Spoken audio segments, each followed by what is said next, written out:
Сәлеметсіздер ме, құрметті достар. Бүгін мен сіздерге мына фикус туралы көрсеткім келіп отыр. Каучуконосный фикус, черный принц деп аталынады. Дәл осындай жағдай сіздерге таныс ба? Мен сіздерге көрсетейін, қараңыздар. Бірақ таяғы қалған. Ешқандай да жапырағы жоқ. Мына бір ғана жапырақ қана қалған. Басқа ешқандай нәрсесі жоқ. Осы сұрақ маған көп келіп сұрап жатады. Осы жапырағы түсіп қалған фикустың орнына жапырақ шығады ма? Қайтадан не істейміз деп. Мен соған мына фикусты мысал қылып түсіргім келіп отыр. Бұл фикус менің гүлім емес. Бұны маған берді. Аман алып қалшы, қолыңнан келеді ғой сенің деп. Қалай емдейтініңді видеоға түсіріп көрсетерсің деп маған берген болатын. Сол себепті де мен осы видеоны шығарғым келіп отыр. Көп адамның сұрағы бойынша. Бұл түсіп қалған жапырақтардың орнына енді жапырақ шығады деп айта алмаймын, бірақ мынандай побектары шығады. Мына жерден бұтақтарын шығаруға болады. Оны қалай жасаймыз? Оны мына лезвияның көмегімен жасаймыз.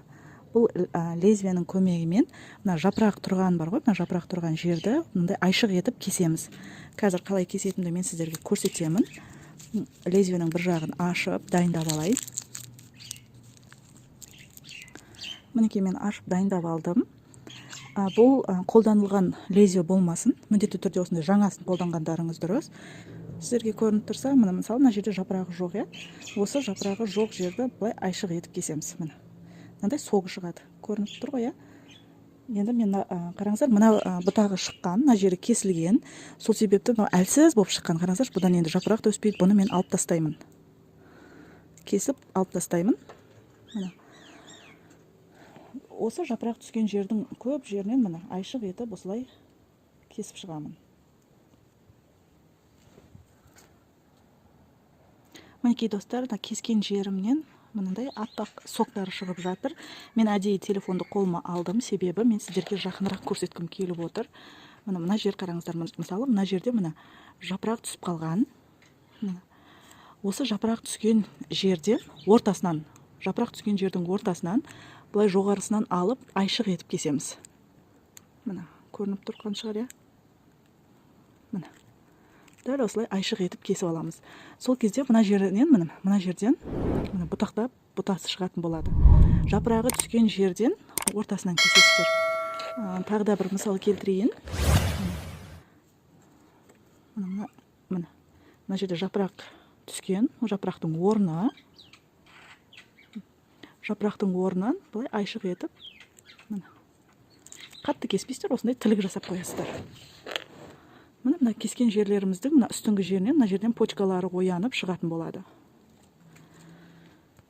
Енді бұл фикустың топырағына келейік. Қараңыздар, қатып қалған. Кәдімгі цемент болып қатып қалған. Бұндай топырақта гүл қалай өседі? Кәдімгі ауланың топырағына отырғыза салған. Мен бұның қазір тамырын ашып қарап, мына жерге мен топырақ құрамын жасап қойдым. Топырақ құрамын жасаған кезде жақсы топырақ, жақсы емес топырақ екенін қалай ажыратамыз? Былай қатты қысқан кезде топырақ бірігіп қалса, онда жақсы топырақ емес, ол ауа өткізбейді. Мына қараңыздаршы, үгітіліп бірікпейді. Жақындатып көрсетейін. 7 түрлі қоспақ қосылған, өте борпылдақ. Мына жерде керемет топырақ құрамы. Осыған заказ беремін десеңіздер, мен номерімді қалдырып кетемін. Заказ берсеңіздер болады. Енді мына фикустың тамырын ашып, қазір қараймын.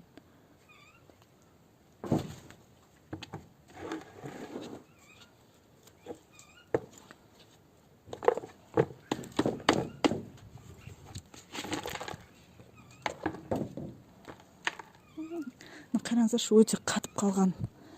Кәдімгі ешқандай қоспақ қосылмаған мынандай. Бұда қалай өседі бұл гүл?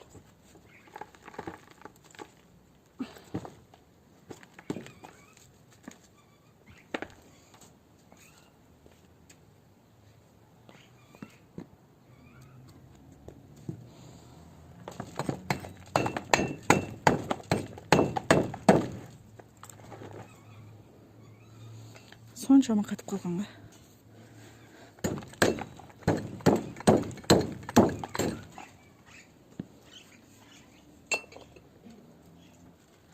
Достар, мына фикустың топырағы қатып қалған соншалықты мен мүлдем ажырата алмадым. Сол себепті су құйып жібітіп алуды жөн көріп отырмын. Қанша күтсем де болмады достар. Содан кейін осылай су құйып, мына жерге осылай жібітуді жөн көрдім.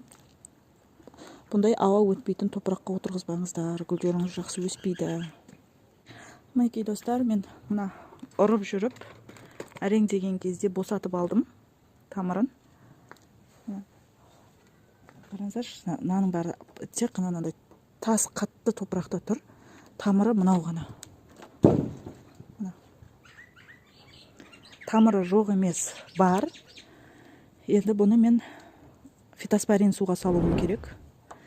Қазір фитоспоринге жарты сағат салып қойып, кептіріп, карнизін сеуіп, дәл осылай отырғызатын боламын. Достар, мына фитоспоринді мен банкідегі суға салып, примерно осындай көз мөлшермен есептеп сала саламын. Жақсылап араластырып, мына. Енді мына жаңағы фикустың тамыры мынау. Барлық шіріген тамырларының барлығын кесіп алып тастадым. Бұны жудым мен жақсылап. Енді мына фитоспорин суға бір жарты сағат, 1 сағатқа салып қоямын. Жарты сағатқа салып қойсаңыздар да жарайды.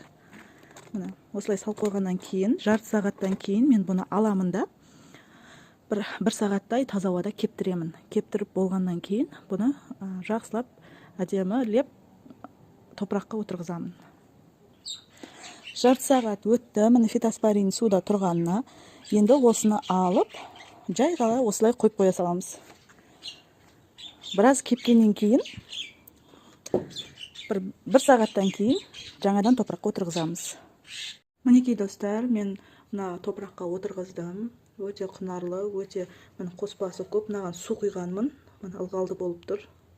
Көрініп тұрса, өте құнарлы, әдемі топыраққа отырғыздым.